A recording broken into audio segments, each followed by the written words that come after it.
ഈ വാക്കുകൾ കേൾക്കുമ്പോൾ തന്നെ നമ്മുടെ മനസ്സിലേക്ക് ഒരു ചിത്രം വരുന്നുണ്ടാവും അല്ലേ? ജീവനുവേണ്ടി പാഞ്ഞോടുന്നൊരു മാൻ, അതിനെ പിന്തുടരുന്ന ഒരു രാജാവ്. അതെ, നമ്മുടെ മുന്നിൽ തെളിയുന്നത് ഒരു വേട്ടയുടെ ദൃശ്യമാണ്. നമുക്കാ ദൃശ്യത്തിലേക്ക് ഒന്നിറങ്ങിച്ചെല്ലാം. അപ്പോ ഇന്ന് നമ്മൾ ഒരുമിച്ചൊരു യാത്ര പോവാണ് മഹാകവി കാളിദാസന്റെ വിശ്വവിഖ്യാതമായ അഭിജ്ഞാന ശാകുന്തളം എന്ന നാടകത്തിന്റെ ആദ്യ ഭാഗത്തിലേക്ക്. പ്രണയം, ധർമ്മം, പിന്നെ പ്രകൃതിയുമായുള്ള നമ്മുടെയൊക്കെ ബന്ധം, കാലങ്ങൾക്കിപ്പുറവും നമ്മളെ ചിന്തിപ്പിക്കുന്ന ഈ വിഷയങ്ങളൊക്കെ എത്ര മനോഹരമായാണ് ഈ കൃതി കൈകാര്യം ചെയ്യുന്നതെന്ന് നമുക്ക് നോക്കാം, അല്ലേ? കഥ തുടങ്ങുന്നത് തന്നെ ഒരു കാടിന്റെ നടുവിലാണ്. ഒന്ന് സങ്കൽപ്പിച്ചു നോക്കൂ, ഒരു രാജകീയ തേര്. അതിൽ ദുഷ്യന്തൻ മഹാരാജാവ്. അദ്ദേഹത്തിന്റെ ലക്ഷ്യമെന്താണെന്നോ? കാറ്റിനെപ്പോലെ പായുന്ന ഒരു മാൻ. ഇതൊരു സാധാരണ വേട്ടയല്ല, തീർച്ചയായും. രാജാവിന്റെ രഥം ശരവേഗത്തിൽ പായുന്നുണ്ട്, പക്ഷെ ആ മാനിന് പിടിക്കാൻ പറ്റുന്നില്ല. അതൊരു മിന്നായം പോലെയാണ്. ഭയം അതിന് ചിറകുകൾ കൊടുത്തു എന്ന് തന്നെ പറയാം. ഓരോ കുതിപ്പിലും അത് രാജാവിന്റെ കണ്ണിൽ നിന്ന് ഓടിമറയുകയാണ്. ആ ജീവന്റെ പിടച്ചലാണ് ശരിക്കും അതിന് അത്രയും വേഗത കൊടുക്കുന്നത്.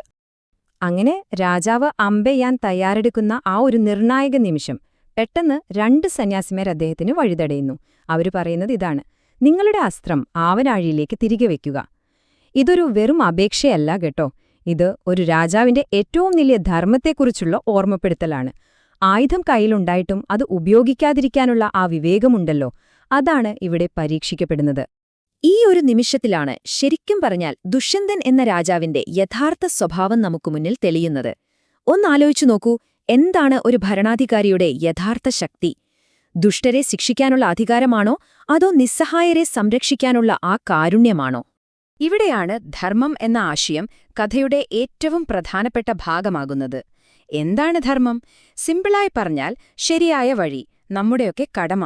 ഒരു രാജാവിനെ സംബന്ധിച്ചിടത്തോളം ഇത് വളരെ പ്രധാനമാണ്. അദ്ദേഹത്തിന്റെ ഓരോ തീരുമാനവും ഈ ധർമ്മത്തിന്റെ തുലാസിൽ വെച്ച് അളക്കും. ദുഷ്യന്തന്റെ മുന്നിലുള്ളതും അതുപോലൊരു വലിയ പരീക്ഷണമാണ്. അപ്പോ ഒരു രാജാവിന്റെ കയ്യില് 2 ആയുധങ്ങളുണ്ടെന്ന് സങ്കൽപ്പിക്കുക. ഒന്ന് ശിക്ഷിക്കാനുള്ള വാള്, മറ്റൊന്ന് സംരക്ഷിക്കാനുള്ള പരിച.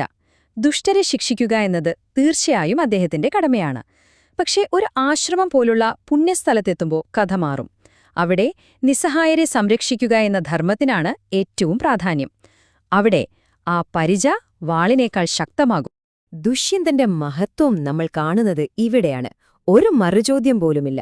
അദ്ദേഹം ആ സന്യാസിമാരുടെ വാക്ക് കേട്ട് അപ്പോ തന്നെ അസ്ത്രം താഴ്ത്തുന്നു. ഇത് വെറുമൊരു അനുസരണയല്ല, ഇത് അദ്ദേഹത്തിന്റെ വിനയമാണ്. ആ പുണ്യസ്ഥലത്തോടും അവിടുത്തെ ഓരോ ജീവനോടുമുള്ള ആഴത്തിലുള്ള ബഹുമാനമാണ് കാണിക്കുന്നത്. അങ്ങനെ വേട്ടയുടെ ആയുധമൊക്കെ ഉപേക്ഷിച്ച് ശാന്തനായ രാജാവ് കാലെടുത്തു വെക്കുന്നത് പൂർണ്ണമായും വ്യത്യസ്തമായ ഒരു ലോകത്തേക്കാണ്. സംഘർഷത്തിൽ നിന്ന് സമാധാനത്തിലേക്ക്, അതായത് ശകുന്തളയുടെ ലോകത്തേക്ക്. അദ്ദേഹം എത്തിച്ചേർന്നത് ഒരു ആശ്രമത്തിലാണ്. ആശ്രമം എന്ന് പറയുമ്പോൾ അത് സന്യാസിമാർ താമസിക്കുന്ന ഒരിടം മാത്രമല്ല, ഈ ലോകത്തിന്റെ ബഹളങ്ങളിൽ നിന്നെല്ലാം മാറി പ്രകൃതിയോട് ചേർന്ന് ജീവിക്കുന്ന ഒരു പുണ്യസ്ഥലമാണ്. അവിടെ കൊട്ടാരത്തിലെ നിയമങ്ങൾക്കൊന്നും ഒരു വിലയുമില്ല, പ്രകൃതിയുടെ നിയമങ്ങളാണ് ഏറ്റവും വലുത്. ഈ ഒരു പശ്ചാത്തലം കഥയുടെ ഗതി തന്നെ മാറ്റാൻ പോവുകയാണ്. മാലിനി നദിയുടെ തീരത്താണ് ഈ ആശ്രമം. ശാന്തതയും ആത്മീയതയും നിറഞ്ഞൊരിടം. അവിടുത്തെ പ്രധാനിയായ കണ്ണു മഹർഷി ഒരു തീർത്ഥയാത്രയ്ക്ക് പോയിരിക്കുകയാണ്. ഇപ്പോൾ ആശ്രമത്തിന്റെ കാര്യങ്ങളൊക്കെ നോക്കുന്നതാരാണെന്നോ? അദ്ദേഹത്തിന്റെ വളർത്തുമകളായ ശകുന്തളയാണ്. അവിടെ ഒരു മരത്തിന്റെ പിന്നിൽ മറഞ്ഞു നിന്നാണ് ദുഷ്യന്തൻ ആദ്യമായി ശകുന്തളയെ കാണുന്നത്. അവളുടെ സൗന്ദര്യത്തെക്കാൾ ഉപരി അദ്ദേഹത്തെ ആകർഷിക്കുന്നത് പ്രകൃതിയുമായുള്ള അവളുടെ ഒരു പ്രത്യേക ബന്ധമാണ്. അവൾ ചെടികളെ നനയ്ക്കുന്നത് വെറുമൊരു ജോലിയായിട്ടല്ല, സ്വന്തം സഹോദരിമാരെ പോലെ സ്നേഹത്തോടെയാണ്. ആ ഒരു കാഴ്ച തന്നെ അവളുടെ മനസ്സ് എത്രത്തോളം നിർമ്മലമാണെന്ന് കാണിച്ചു കൊടുക്കുന്നുണ്ട്. ഇവിടെ വെച്ചാണ് കഥയിലെ ഏറ്റവും മനോഹരമായൊരു ഭാഗം തുടങ്ങുന്നത്, പ്രണയത്തിന്റെ തുടക്കം. പക്ഷെ കാളിദാസന്റെ ലോകത്തൊരു പ്രത്യേകതയുണ്ട്. മനുഷ്യന്റെ വികാരങ്ങള് അവനിൽ മാത്രം ഒതുങ്ങി നിൽക്കില്ല. പ്രകൃതി തന്നെ ആ വികാരങ്ങളുടെ ഒരു കണ്ണാടിയായി മാറുന്നത് നമുക്കിവിടെ കാണാൻ പറ്റും. അവിടെ ശകുന്തല ഒരു കാര്യം ശ്രദ്ധിക്കുകയാണ്.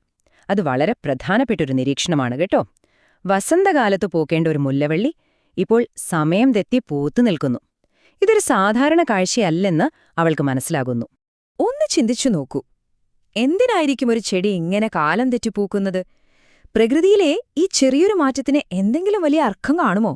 കാളിദാസൻ വെറുതെ ഒരു ഭംഗിക്ക് വേണ്ടി മാത്രം ഇങ്ങനെ എഴുതുമോ? അതോ നമുക്ക് എന്തെങ്കിലും ഒരു സൂചന തരാനായിരിക്കുമോ? അതിനുള്ള ഉത്തരം ഇതാണ്. ആ മുല്ലവള്ളിയുടെ അകാലത്തിലുള്ള പൂക്കൾ ശകുന്തളയുടെ മനസ്സിൽ ദുഷ്യന്തൻ വന്നതോടെ അപ്രതീക്ഷിതമായി വിടർന്ന പ്രണയത്തിന്റെ പ്രതീകമാണ്. കണ്ടില്ലേ, പ്രകൃതിയിലെ ഒരു ചെറിയ സംഭവം മനുഷ്യന്റെ വികാരങ്ങളെ എത്ര ആഴത്തിലാണിവിടെ കാണിച്ചു തരുന്നത്. ഇത് തന്നെയാണ് കാളിദാസന്റെ മാന്ത്രികത. പ്രകൃതിയെയും മനുഷ്യനെയും ഇങ്ങനെ വാക്കുകൾ കൊണ്ട് ഒരുമിപ്പിച്ച ആ മഹാപ്രതിഭയെപ്പറ്റി പറയാതെ നമുക്ക് മുന്നോട്ടു പോകാൻ പറ്റില്ല. ആരായിരുന്നു ഈ അത്ഭുതം സൃഷ്ടിച്ച കാളിദാസൻ? കാളിദാസൻ പുരാതന ഭാരതത്തിലെ ഏറ്റവും വലിയ കവിയും നാടകകൃത്തുമായിട്ടാണ് നമ്മൾ അദ്ദേഹത്തെ കണക്കാക്കുന്നത്. സംസ്കൃത സാഹിത്യത്തിന് അദ്ദേഹം നൽകിയ സംഭാവനകളുണ്ടല്ലോ, അത് കാലത്തെ അതിജീവിച്ച് ഇന്നും ലോകമെമ്പാടുമുള്ള സാഹിത്യത്തിനും കലയ്ക്കും ഒരു വലിയ പ്രചോദനമാണ്. നാടകങ്ങൾ, മഹാകാവ്യങ്ങൾ, ഖണ്ഡകാവ്യങ്ങൾ, അങ്ങനെ നോക്കിയാൽ കാളിദാസന്റെ സാഹിത്യലോകം ഒരുപാട് വലുതാണ്. നമ്മളിപ്പോൾ സംസാരിക്കുന്ന ഈ ശാകുന്തളം അദ്ദേഹത്തിന്റെ ഏറ്റവും മികച്ച കൃതികളിൽ ഒന്നു മാത്രമാണെന്ന് ഓർക്കണം. അപ്പോ കാളിദാസന്റെ എഴുത്തിന് ഇത്രയും ശക്തി കിട്ടുന്നത് എങ്ങനെയാണെന്നല്ലേ? ഇതുപോലുള്ള സാഹിത്യ സങ്കേതങ്ങൾ ഉപയോഗിക്കുന്നതുകൊണ്ടാണ്. ഓർമ്മയില്ലേ ഓടുന്ന മാനിനെ തീപ്പൊരികളോട് ഉപമിച്ചത്? പിന്നെ കാലം തെറ്റിപ്പൂക്കുന്ന മുല്ലവള്ളിയിലൂടെ പ്രണയത്തെപ്പറ്റി പറഞ്ഞത്? അദ്ദേഹം വെറുതെ വാക്കുകൾ എഴുതിവെക്കല്ല, വാക്കുകൾ കൊണ്ട് നമുക്കൊരു അനുഭവം തന്നെ ഉണ്ടാക്കിത്തരികയാണ്. അപ്പോ ആയിരക്കണക്കിന് വർഷങ്ങൾക്ക് മുമ്പ് എഴുതിയ ഈ നാടകം ഇന്നും നമ്മളോട് ഒരു ചോദ്യം ചോദിക്കുന്നുണ്ട്. പ്രകൃതി നമ്മളോട് സംസാരിക്കുന്നുണ്ടോ?